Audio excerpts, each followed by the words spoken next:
concerned with that law that you just cited, that 1977 law.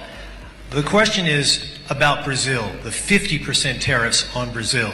Can you explain why they are being hit with 50% tariffs and why it falls under the umbrella of the International Emergency Economic Powers Act? Certainly, happy to do that. Now, to be really specific about Brazil, there's actually two regimes at place right here. There's the reciprocal tariff rate of 10% on Brazil, which everyone in the world has, which we're trying to do to control the global trade deficit, which is a huge problem for us.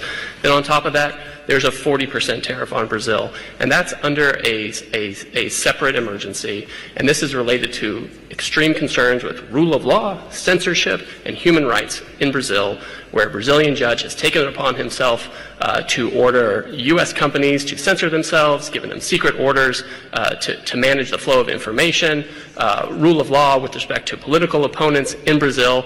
And so when the unlawful detention of U.S. citizens who were in Brazil. Correct. Now, the Treasury Department has often used AIPA, which is the shorthand for the law you're talking about, to impose sanctions, which will cut off countries or companies or persons entirely from the U.S. financial system and cut off trade entirely.